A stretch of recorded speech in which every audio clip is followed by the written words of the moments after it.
ครับเมื่อพระเดชพระคุณได้นั่งอาสนะที่รับรองแล้วนะครับก็เรียนเชิญทุกท่านได้นั่งลงนะครับครับลำดับต่อไปนะครับเรียนเชิญคุณสุชาดาจิราธิวัฒน์นะครับจุดธูปเทียนเครื่องทองน้อย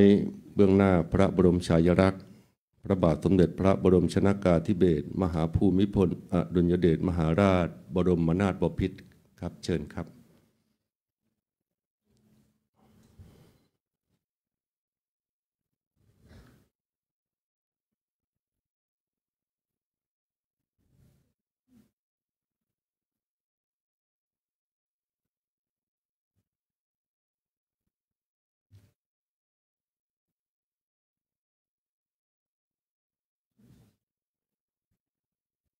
กราบนมัสการในร่มเมตตาพระเดชพระคุณ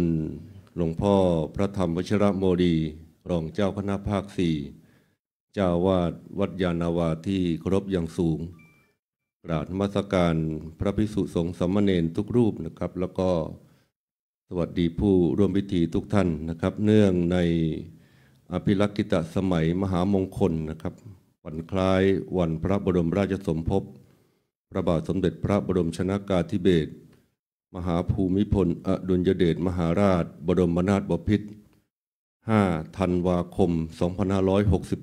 2568การอันเป็นมหามงคลนี้นะครับพระเดชพระคุณหลวงพ่อพระธรรมวชิรโมลีได้ดำริจัดทำโครงการอันเป็นมหากุศล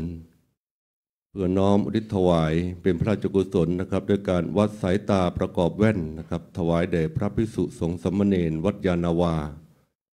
แล้วก็แจกข้าวกล่องแก่ประชาชนทั่วไปนะครับจำนวน500กล่องเพื่อน้อมอุทิศถวายเป็นพระราชกุศลแด่พระบาทสมเด็จพระบรมชนกาธิเบศรมหาภูมิพลอดุลยเดชมหาราชบรมนาถบพิตรเนื่องในวันคล้ายวันพระบรมราชสมภพวันพ่อแห่งชาติ5 ธันวาคม 2568ครับลำดับต่อไปนะครับขออนุญาตเรียนเชิญดร.ปนดเสนีวงศ์ณอยุธยานะครับนายกสมาคมส่งเสริมความเจริญพระพุทธศาสนาได้กราบนมัสการต่อพระเดชพระคุณหลวงพ่อนะครับในการจัดโครงการดังกล่าวครับเรียนเชิญครับกราบนมัสการพระเดชพระคุณพระธรรมวชิรโมลีรองเจ้าคณะภาค4เจ้าอาวาสวัดยานาวาประธานพิธีฝ่ายบรรพชิตที่เคารพอย่างยิ่งเรียนคุณสุชาดาจิราธิวัฒน์รองประธานมูลนิธิวัดยานาวาที่นับถือกระผมนายปนดเสนีวงศ์ณอยุธยานายกสมาคมส่งเสริมความเจริญของพระพุทธศาสนาวัยยาวัชกรวัดยานาวาในนามคณะจัดโครงการวัดสายตาประกอบแว่นถวายพระภิกษุสามเณรวัดยานาวาและแจกข้าวกล่องจำนวน500กล่องแก่ประชาชนทั่วไปเพื่ออุทิศถวายเป็นพระราชกุศลเนื่องในวันคล้ายวันพระราชสมภพพระบาทสมเด็จพระบรมชนกาธิเบศรมหาภูมิพลอดุลยเดชมหาราชบรมนาถบพิตร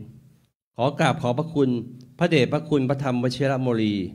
รองเจ้าคณะภาค4เจ้าวาดวัดยานาวาที่ได้เมตตามาเป็นประธานพิธีฝ่ายบรรพชิตและขอขอบคุณคุณสุชาดาจิราธิวัฒน์รองประธานมูลนิธิวัดยานาวา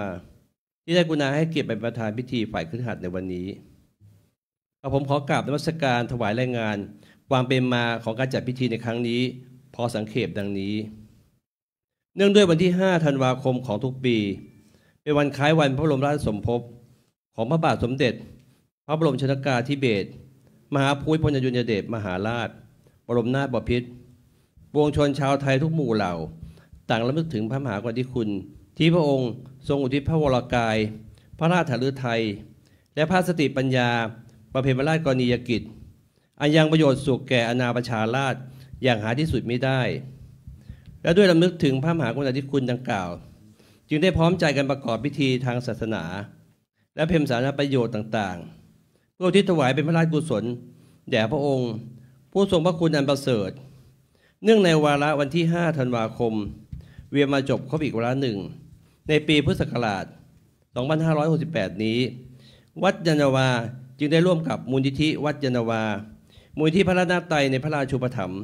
สมาคมส่งเสริมความเจริญของพระพุทธศาสนา สถานีวิทยุโทรทัศน์โลกพุทธศาสนาเฉลิมพระเกียรติ WBTV พร้อมด้วยอุบาสกอุบาสิกาวัดยานนาวาจึงได้กำหนดจัดมีโครงการวัดสายตาประกอบแว่นแด่พระภิกษุสามเณรวัดยานนาวาและแจกข้าวกล่องจำนวน500กล่องเพื่อถวายเป็นพระราชกุศลแด่พระบาทสมเด็จพระบรมชนกาธิเบศรมหาภูมิพลอดุลยเดชมหาราชบรมนาถบพิตรและสมเด็จพระนางเจ้าสิริกิติ์พระบรมราชินีนาถพระบรมราชชนนีพันปีหลวงโดยมีพระสงฆ์และสาธุชนร่วมกันเป็นเจ้าภาพบัดนี้ได้เวลาเป็นมงคลแล้วผมในนามกรรมการจัดโครงการขอกราบพัฒนาพระเดชพระคุณได้กล่าวสัมโมนียกถาเปิดโครงการเพื่อความเป็นสิริมงคลสืบไปกราบราชการด้วยความเคารพอย่างยิ่ง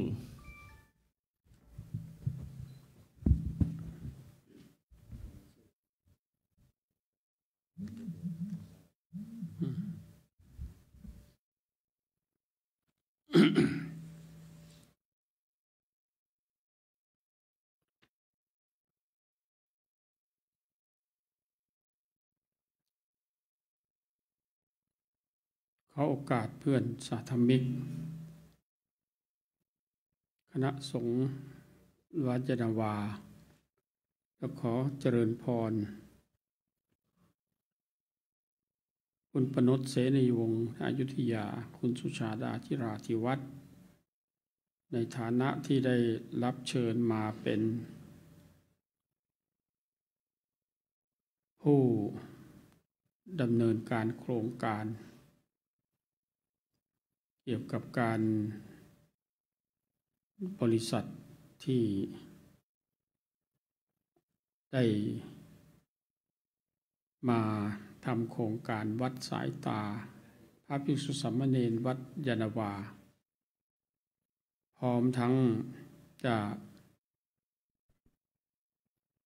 ไม่เพียงแต่เป็นเรื่องการรักษาตัวบุคคลเท่านั้นยังเป็นการบริจาคพวกข้าวกล่อง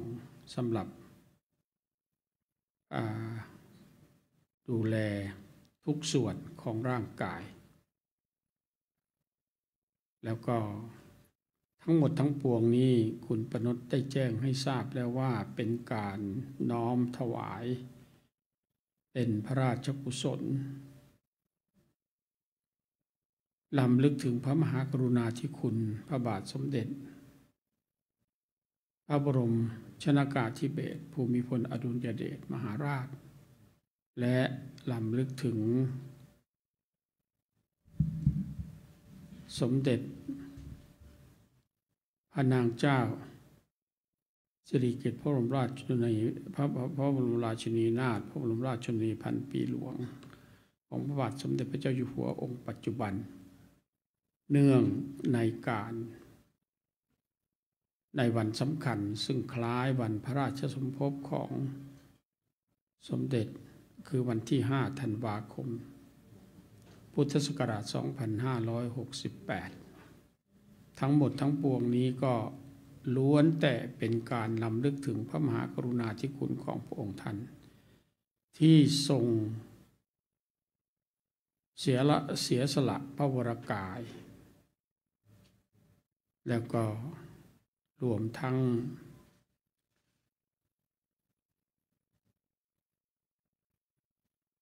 พระมหากรุณาธิคุณที่พระองค์ท่านได้ทรงประกอบกิจการงานต่างๆที่สำคัญเพื่อประเทศชาติบ้านเมืองของเราเป็นช่วงระยะเวลายาวนานทีเดียวแล้วทั้งสองพระองค์นั้นก็เรียกว่าทรงเสียสละพระองค์ท่านเพื่อเป็นการรักษาประเทศชาติบ้านเมืองของเราให้คงเป็นเอกราชอธิปไตยมาตั้งแต่อดีตจนกระทั่งปัจจุบันถือว่าพวกเรามี3 สิ่งมิ่งมงคลอยู่ในประเทศไทยเรานี่นะนั่นก็คือมีทั้งสถาบันชาติสถาบันพระพุทธศาสนาและสถาบันพระมหากษัตริย์3 สิ่งนี้ถือว่าเป็นสิ่งสำคัญยิ่งที่เราท่านทั้งหลายได้พากัน ตั้งจิตตั้งใจสร้างสิ่งที่เป็นบุญเป็นกุศลสร้างสิ่งที่เป็นประโยชน์เป็นการเจริญรอยตามเบื้องพระยุคลบาทของพระบาทสมเด็จพระบรม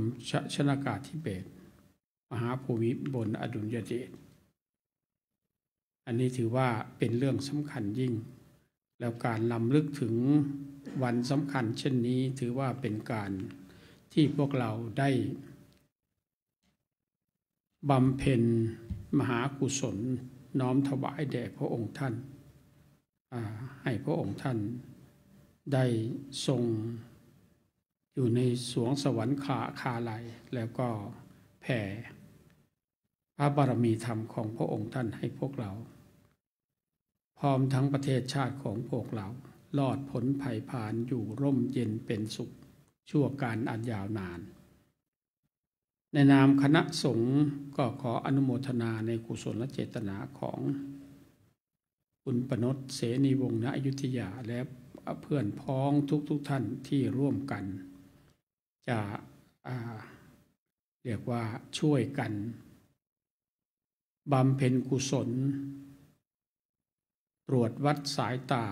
ตัดแว่นตาให้แก่พระภิกษุสามเณรวัดยานนาวาและในขณะเดียวกันก็มีแจกข้าวกล่องดูแลผู้ที่พวกเราเห็นว่าสมควรจะได้รับสิ่งเหล่านี้ไม่ทราบว่าจะได้มีจำนวนน้อยหรือมากเท่าไหร่ก็เราก็ต้องช่วยกันเพื่อทำโครงการที่เป็นมหากุศลครั้งนี้อุทิศถวายแด่องค์พระบาทสมเด็จพระเจ้าอยู่หัวพระบรมชนกาธิเบศรมหาภูมิพลอดุลยเดชมหาราชบรมนาถบพิตรแล้วก็รวมทั้งพระบรมพระบรมราชินีพระนางเจ้าสิริกิติ์พระบรมราชินีนาถพระราชชนนีพันปีหลวงของพวกเราก็ขออนุโมทนาในกุศลเจตนาของคุณปนชและคณะไว้ณโอกาสนี้ขอให้เป็นผู้มีโชคดีมีชัยอยู่เย็นเป็นสุขอายุมั่นขวัญยืนสืบต่อไปขออนุโมทนาครับสาธุนะครับพระเดชพระคุณได้เมตตากล่าวเปิดโครงการวัดสายตาประกอบแว่นนะครับถวายแด่พระภิกษุสงฆ์สามเณรเพื่อน้อมอุทิศถวายเป็นพระราชกุศลแด่พระบาทสมเด็จพระบรมชนกาธิเบศรมหาภูมิพลอดุลยเดชมหาราชบรมนาถบพิตรนะครับเป็นด้วยความเรียบร้อยนะครับท้ายที่สุดนี้นะครับในร่มเมตตาพระเดชพระคุณนะครับจะได้เรียนเชิญคุณสุชาดาจิราธิวัฒน์นะครับได้กราบพระที่โต๊ะหมู่บูชาแล้วก็กราบเบื้องหน้าพระบรมฉายาลักษณ์นะครับขออนุญาตเรียนเชิญครับ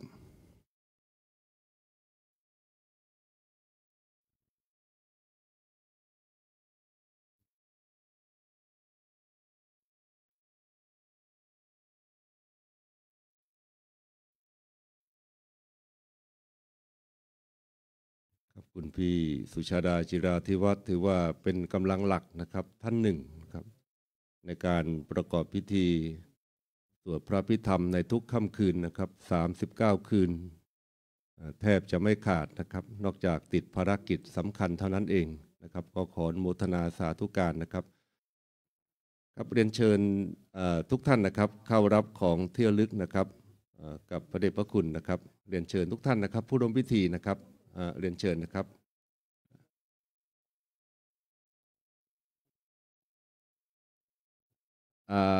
เจ้าที่นะครับที่เป็นเจ้าที่